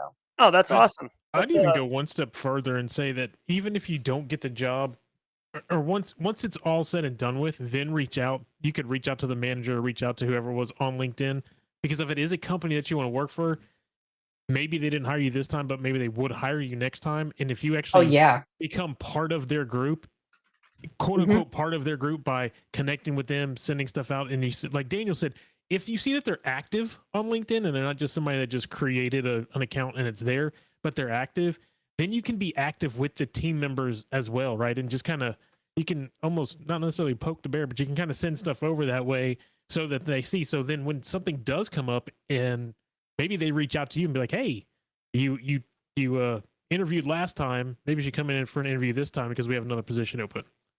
Yeah, that's happened. Also, again, always, you never know who's looking. You never know who's watching. I was telling my kids this yesterday, like, put good out into the world, choose kindness, do the best things you can, be professional consistently, because you never know who's looking. There has been multiple times in my career where I was interviewing somebody for a job, like that on my team, and they were not a good fit for the job. But I uncovered that they were really good for a job I didn't even have yet. Like we had a need, we didn't have a job yet, and I said, "Holy crap, can you do this other thing?" And they're like, "Yeah, of course I can." And I'm like, "Oh, I don't think you're a good fit for this job, but like, would you be interested in being a firewall engineer?" And they're like, "Yeah, like Exactly. Yeah. I would have applied to that if I'd seen it, but I didn't see it. And I want to work in cyber." It's like, oh, well, like, let's get this sorted. Give me a few weeks. I'll get it sorted out. And then we brought him on. So sometimes there's jobs you don't even know about because it's right. It's about finding fits and helping, right? So just, Daniel said it earlier. Kimberly said it a few minutes ago, like just do the right things and give into the network. Don't necessarily try to take from the network, because not only does desperation have a scent to it, but also like if you're just like a consumer, like there's a certain vibe associated with that too. And it's not great, right? You're not there for the community. You're there for self-serve. And that's Right. a thing. All right. We got 4 minutes till Daniel. Brews and Hacks is taking the personal branding course on January 6th with me, 10 days away. I'm super pumped. If you are going to be in that PBCC course, let me know in chat. Like, I love it. If you've done it before, it's very hot, I guess, basically. That Hansel's so hot right now. It's just cool. It's a lot of fun. We do a lot of silly, fun stuff in there. Tom says, should I use a headhunter to find a job in GRC? If you can. I mean, if you have a headhunter who has access to jobs, go for it. To me, a headhunter is just a human version of like a job posting board, right? I will tell you, personally, I've used a headhunter once in my life. I didn't get the job, and I probably won't use the headhunter again, because the headhunter was kind of a peckerhead, right? Like, they're like, "Oh, I got this job for you." And I interview, and I'm like, "I don't like this job." And they're like, "You need to take this job." And I'm like, "Whoa, bro. Like, the job sucks. Like, the hiring manager is a jerk." And they're like, they want you so they can get their money. but they're like, "I didn't line up this job interview for you to not take the job." And I'm like, "All right, well, I guess we're done working together because you're an A." Yeah. So you're sitting in an A chair. yeah. So yeah, go sit in the A chair. Anyways, you guys ever used headhunters, Kimberly? Have not. No. BSEC, you ever used a headhunter? No. No, my brother has a lot of them after him, but no, I've never used them. That's what I was about to say. I had a headhunter come get me for a job, but I've never called to a headhunter to get a job. No. Yeah. If you ever want to ask any questions about headhunters, recruiters, or whatever, Joe Hudson, he's a recovering headhunter. He works over at TCM now. But a cool great one. guy. Yeah, he's a very cool dude. He's a great guy. Anyways, Joe Hudson, Joe. definitely someone to. What's that, dude? I said, find Joe. You can rap about it. Yeah. Oh yeah, dude. Rap. He is slicker than grease. That guy. He's so cool. Let's see. More questions coming in.